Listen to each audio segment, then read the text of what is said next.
Hi అండి. నమస్తే. Welcome to కమలా ముల్లపొడి. ఈరోజు మంచి టేస్టీ రెసిపీ వచ్చేసి మంచి రుచికరమైన పచ్చడండి. ఇది టేస్ట్ చాలా చాలా బాగుంటుంది.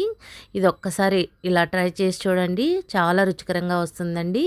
ముందుగా దీనికోసం స్టవ్ వెలిగించి ప్యాన్ పెట్టుకోవాలి. ప్యాన్ వేడైన తర్వాత 1 టేబుల్ స్పూన్ ఆయిల్ వేసుకొని 2 టేబుల్ స్పూన్ల పల్లీలు వేసుకొని వేయించుకోవాలి. ఇవి కొద్దిగా వేగిన తర్వాత పచ్చిమిర్చి మీరు తినే స్పైసీని బట్టి వేసుకోండి. నేను 8 లేదా 10 పచ్చిమిర్చిని తుంచి వేశానండి. చూడండి, ఈ విధంగా ఒక 2 నిమిషాలు వేయించుకున్న తర్వాత మనకి పచ్చిమిర్చి లైట్గా వేగినా సరిపోతుందండి. పక్కకు తీసేసుకోవాలి. ఇలా పక్కకు తీసేసుకున్న తర్వాత అదే ప్యాన్లో 1 టేబుల్ స్పూన్ ఆయిల్ వేసుకోవాలి. నేను ఇక్కడ 1 కప్పు దాకా సొరకాయ ముక్కల్ని తీసుకున్నానండి. పైన చెక్కు తీసేసి లైట్గా చెక్కు తీసేసి మనం కట్ చేసుకోవాలి. ఈ విధంగా ముక్కలుగా కట్ చేసుకోవాలి. 1 నిమిషం వేయించుకున్న తర్వాత ఒక 2 టమాటాలని వేసుకోవాలి. అలాగే కొద్దిగా చింతపండు యాడ్ చేసుకోవాలండి. యాడ్ చేసుకొని 1 నిమిషం వేయించుకోవాలి. ఇలా వేయించుకున్న తర్వాత మూత పెట్టి ఉంచి ఒక 2 నిమిషాలు మగ్గనివ్వాలి. చూడండి, 2 నిమిషాల తర్వాత మనకి ముక్క కట్ చేసామంటే కట్ అవ్వాలి. ఇలా కట్ అయిందంటే మనకి సొరకాయ ముక్కలు వేగిపోయినట్టేనండి. ఇప్పుడు స్టవ్ ఆఫ్ చేసి వీటిని చల్లారనివ్వండి. తర్వాత మిక్సీ జార్లో మనం వేయించుకున్న పల్లీలు పచ్చిమిర్చి వేసుకొని మిక్సీ పట్టుకోవాలి. కచ్చాపచ్చాగా మిక్సీ పట్టుకోండి. మరి మెత్తగా ఏం అవసరం లేదు. చూడండి, ఈ విధంగా. తర్వాత చల్లారిన మనకి సొరకాయ ముక్కలు టమాటా అన్నీ వేసుకోవాలి.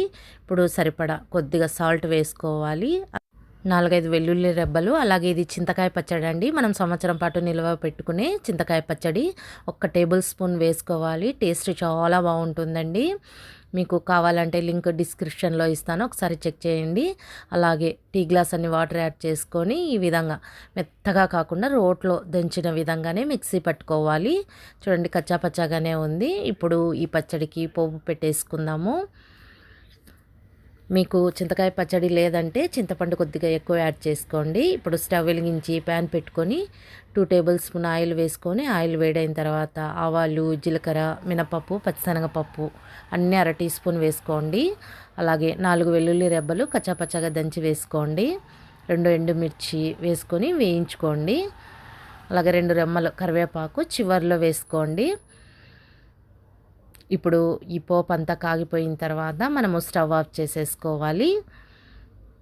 ఇప్పుడు మిక్సీ పట్టుకున్న సొరకాయ పచ్చడిని వేసుకోవాలి. అంతా కలిసే విధంగా ఒక్కసారి మిక్స్ చేసేసుకోవాలి. అంతేనండి, చాలా రుచికరంగా మనకి సొరకాయ పచ్చడి రెడీ అయిపోయింది.